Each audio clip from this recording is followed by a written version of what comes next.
Morning students. Last class we discussed what is function, what are the usage of function, what are the types of functions. So examples, everything we discussed in this class. The main concept is function arguments. Okay, so what is argument? Argument is a variable, isn't it? Argument is a variable. Then parameter and arguments, both terms we can interchangeably used. But the difference between arguments and parameters is a variable. Okay, so when we define the function, we use a parameter. So those parameter is called as a formal parameters, isn't it? Okay, so the variables which are used in the function calling statement is called as a actual parameter. அப்படிதானே? So அப்போ நம்ம வந்து ஒரு ஃபங்க்ஷனை வந்து கால் பண்ணும்போது நம்ம ஒரு ஸ்டேட்மெண்ட்ஸ் ரைட் பண்ணுவோம் இல்லையா, அதில் உள்ள வேரியபிள்ஸ் என்னது, என்ன வேரியபிள், அதுதான் ஆக்சுவல் வேரியபிள்ஸ் இல்லையா. இப்போ சே ஃபார் எக்ஸாம்பிள், இப்போ நம்ம ஒரு ஃபங்க்ஷன் கால் பண்ணுறோம், நம் அப்படின்னு ஒரு ஃபங்க்ஷனை கால் பண்ணுறோம்னு வச்சுக்கோங்க. நம் n1, n2 அப்படின்னு நம்ம மென்ஷன் பண்ணுறோம்னா, ஸோ இந்த n1ம் n2வும் என்னது தான், இது ரெண்டும் தான் என்னது, ஆக்சுவல் ஆர்கியூமெண்ட். சரியா? ஸோ இப்போ நம்ம ஃபங்க்ஷன் டெஃபனேஷனில் இதை நம்ம எப்படி ரைட் பண்ணியிருப்போம், def, because every function in Python starts with the keyword def. So def num, அங்கே நம்ம x, y இந்த மாதிரி you can use interchangeably, isn't it? Okay, so num is the name of the function and x and y are the formal parameter here இல்லையா. So அப்போ suppose during the function calling statement we are pass value from the calling portion to the called function, means that time that particular is called as a argument. Say for example 5, 2. So 5 and 2 are the arguments. Okay, so arguments nothing but a parameter value. Okay, so if you are passing value from the calling portion to the called portion, mean that time those particular is called as a arguments. Okay, so argument nothing but a parameter variable. Okay, if you are passing value, mean that it is called as a argument. Suppose if you are passing a variable name, mean that time it is called as a parameters, isn't it? Then there are 4 types of parameters, arguments: required arguments, keyword arguments, default arguments, variable length argument. This is an important question, but not a book back question, but this question is a very important question. Okay, so required argument. So required argument, so this argument means arguments passed to a function in correct positional order. Okay, so arguments passed to a function in a correct positional order is called as a required parameter. So number of arguments in the function call should match exactly with the function definition.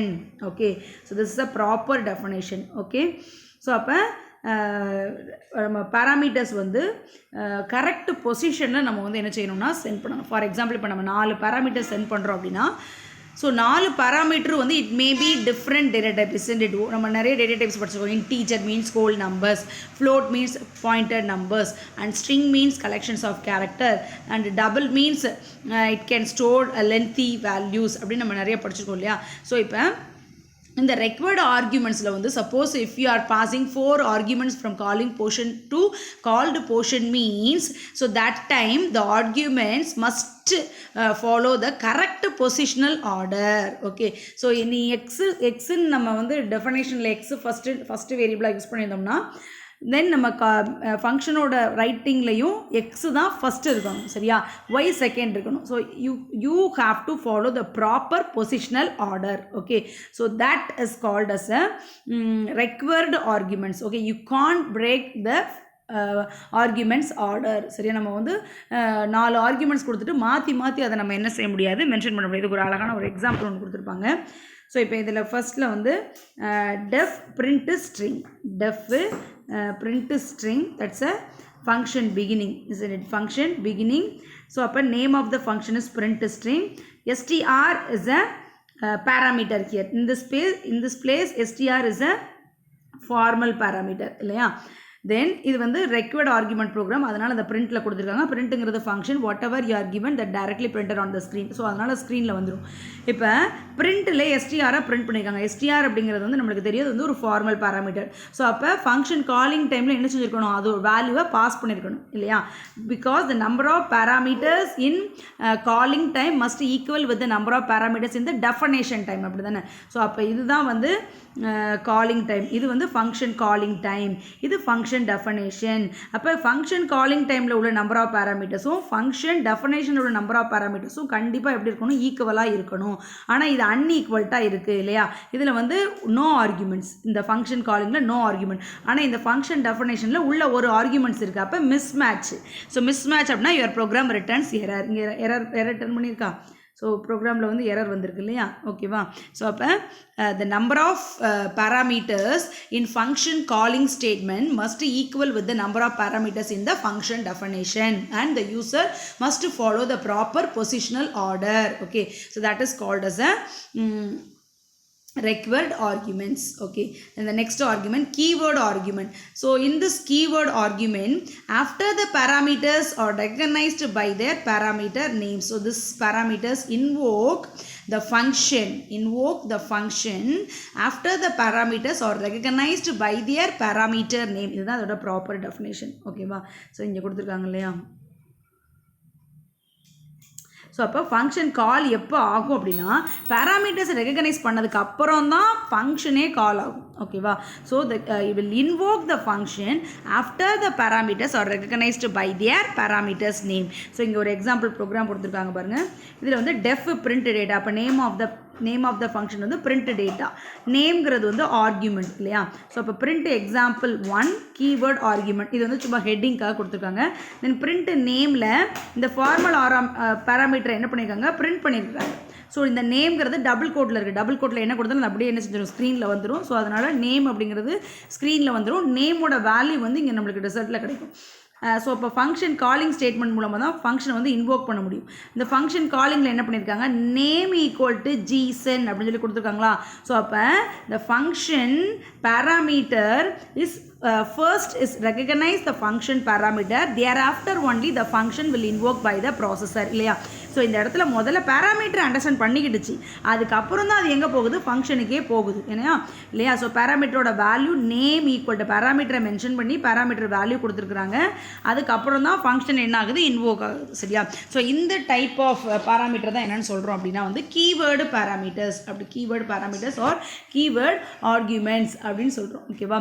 So first the parameters are recognized by the processor, thereafter the function will invoke by the processor. Okay, so suppose நம்ம அப்படி கொடுக்காம இப்போ இந்த எக்ஸாம்பிளில் இந்த ரெண்டு எக்ஸாம்பிளில் என்ன difference அப்படின்னு பார்த்தோம்னா, இதில் வந்து நேம்னு சொல்லியிருப்பாங்க, பட் இங்கே நேம் ஒன்னு சொல்லியிருப்பாங்க. ஆக்சுவலாக பேராமீட்டரோட நேம் வந்து நேம் தான், ஆனால் இங்கே என்ன சொல்லியிருக்காங்க, நேம் ஒன்றுன்னு சொல்லிட்டாங்க. சரியா? ஸோ அப்போ miss match, parameters names R miss match.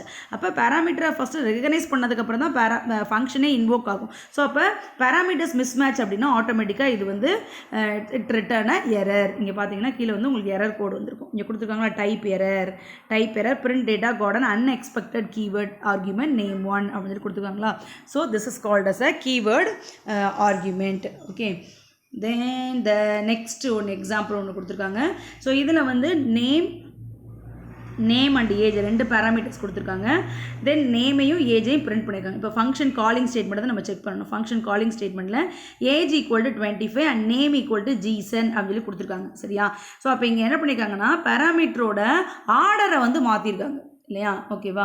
So அப்போ பேராமீட்டரோட ஆர்டரை மாற்றும் போது இந்த பர்டிகுலர் டைப்பில் நம்மளுக்கு வந்து என்ன வராதுன்னா எரர் வந்து வராது. Okay, so you can use this type of examples also in your program. Okay, you can change the parameter order. Okay, but you have to mention the correct parameter name with the correct value. Parameter name மட்டும் கரெக்டாக mention பண்ணிக்கலாம். நீங்கள் ஆர்டரை நம்ம மாற்றினா கூட நம்மளுக்கு என்ன செய்யாது, இது வந்து எந்த எரரையும் ரிட்டர்ன் பண்ணாது. ஓகேவா? So this type is called as a is called as a keyword argument. But in required argument, you should follow the proper positional order. Okay. But in keyword argument, you no need to follow the proper positional order, but you have to mention the correct exact parameter name with the parameter value. இப்போ difference புரியுது இல்லையா? So அப்போ required ஆர்குமெண்ட்டில் நம்மளால் ஆர்டரை மாற்ற முடியாது, but keyword ஆர்குமெண்ட்டில் வந்து நம்ம வந்து ஆர்டரை மாற்றலாம். ஆனால் வந்து அந்த பேராமீட்டர் நேமை வந்து நம்ம வேறு மென்ஷன் பண்ண முடியாது. மேலே என்ன நேம்ஸ் இருக்கோ அதே நேம்ஸ் வச்சு தான் நம்ம இங்கே வந்து கால் பண்ண முடியும். ஸோ அது வந்து அதோட எக்ஸாம்பிள். ஓகே, நம்மளுக்கு அதனால் எந்த எரரும் வராது. Then default argument. So default argument is an argument that takes the default value if no value is provided in the function call. So ஒரு பர்டிகுலர் பேராமீட்டருக்கு நம்ம எந்த வேல்யூமே கொடுக்கல அப்படின்னா அந்த டைமிங்கில் டிஃபால்ட் வேல்யூன்னு அந்த வேரியபிளுக்கு ஒரு வேல்யூ நம்ம செட் பண்ணி வச்சுருப்போம் இல்லையா, அந்த வேல்யூ தான் அந்த பர்டிகுலர் பேராமீட்டரோட வேல்யூ. அதுதான் வந்து default argument. Okay, so the argument takes a default value if no value is provided in the function call. So இதுதான் இதோட எக்ஸாம்பிள். கீழே ஒன்று கொடுத்துருக்காங்க இல்லையா? ஸோ இதில் வந்து பிரிண்ட் இன்ஃபோங்கிறது name of the function. Name அப்படின்னு ஒரு பேராமீட்டர் இருக்குது, சேலரி அப்படிங்கிற ஒரு பேராமீட்டர் இருக்குது, 3500ங்கிறது ஆர்குமெண்ட் இல்லையா? The value of the variable is called as argument. அப்போ சேலரி ஈக்குவல் 3500. அதுக்கப்புறம் ரெண்டையும் பிரிண்ட் பண்ணியிருக்காங்க. இப்போ இதுதான் ஃபங்க்ஷன் கால், இதில் தான் பார்க்கணும் நம்ம.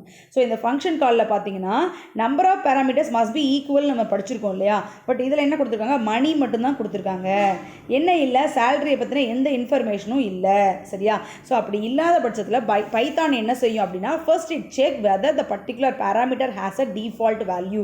If the particular variable has a default value means that time the value taken by the processor. Suppose default value இல்லை அப்படின்னா that time it will return error. சரியா? ஸோ இப்போ இந்த எக்ஸாம்பிளை பொறுத்தளவுக்கு நம்மளுக்கு வந்து சேலரியை வந்து இங்கே டிஃபைன் பண்ணலை, இருந்தால் கூட அது டிஃபால்ட் ஆர்கியூமெண்ட் அப்படிங்கிறதுனால the Python processor will accept this type of process. அதனால் நம்மளுக்கு எரர் இல்லாமல் ப்ராப்பராக ஆன்சர் வந்திருக்கு. ஓகே, ஸோ திஸ் இஸ் வந்து டிஃபால்ட் பேராமீட்டர். தென் ஃபைனலி வந்து variable length argument. Okay, so during the function call, okay, the user don't know about the number of parameters which are passed from calling portion to called portion means that time your variable length argument is a suggestible one. Okay, do you understand? அதாவது இப்போ வந்து நம்ம எத்தனை number of ஆர்குமெண்ட்ஸை pass பண்ண போகிறோம் காலிங்லேருந்து கால்டுக்கு அப்படிங்கிறது வந்து நம்மளுக்கு வந்து ப்ரோக்ராம் ரைட் பண்ணும்போது நம்மளுக்கு தெரியலை அப்படின்னா அதை நம்ம வேரியபிள் ஆர்குமெண்ட்டாக மென்ஷன் பண்ணிக்கலாம். சரியா?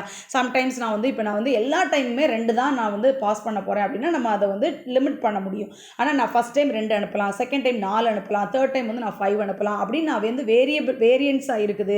ஒவ்வொரு வாட்டியும் I want to send different number of values means that time the variable length arguments is a preferable one.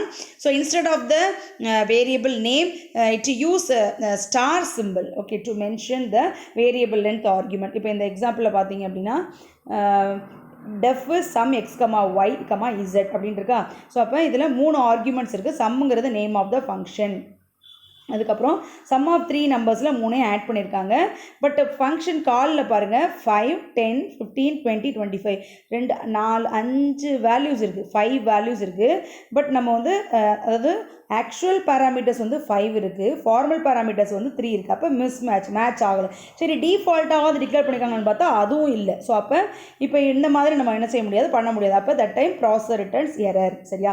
So அப்போ நம்மளுக்கு வந்து during the function definition the user not know the number of parameters which will pass to the function calling means that time variable length parameter is a preferable one. So இப்போ இங்கே பார்த்தீங்கன்னா இந்த இதில் வந்து உங்களுக்கு சின்டெக்ஸ் கொடுத்துருப்பாங்க, ஸ்டார் ஆர்ட்ஸ்னு யூஸ் பண்ணுங்கள். அப்போ இந்த எக்ஸாம்பிள் எடுத்துப்பாரு. இப்போ இதில் வந்து டெஃப் ஸ்டார் நம்ஸ் கொடுத்துருக்காங்க, n கொடுத்து அதை பிரிண்ட் பண்ணியிருக்காங்க. ஃபங்க்ஷன் காலில் பார்த்தோம் அப்படின்னா ஃபஸ்ட் டைமில் பிரிண்ட் நம்பர்ஸ் அப்படிங்கிறது name of the function. So 2 வாட்டி ஒரே ஃபங்க்ஷனை கால் பண்ணியிருக்காங்க. ஃபஸ்ட் டைமில் 2 வேல்யூ வச்சு பாஸ் பண்ணியிருக்காங்க. ஸோ இந்த ஃபங்க்ஷனும் காலும் இதுக்கு மேட்ச் ஆகும். 2வது வாட்டி 3 வேல்யூஸ் யூஸ் பண்ணி ஃபங்க்ஷன் கால் பண்ணியிருக்காங்க, இதுவும் மேட்ச் ஆகும். சரியா? ஏன் அப்படின்னா because of star denote variable length arguments. ஓகேவா? ஸோ அப்போ டெஃபைனிங் டைமில் நம்மளுக்கு லென்த் தெரியலை, நம்பர் ஆஃப் பேராமீட்டர்ஸ் எவ்வளோ பாஸ் பண்ண போகிறோம்னு தெரியலை அப்படின்னா ஸோ அந்த மாதிரியான ப்ரோக்ராமுக்கு நம்ம என்ன பண்ணிக்கலாம், ஸ்டார் யூஸ் பண்ணி நம்ம ஷேர் பண்ணிக்கலாம். ஓகே.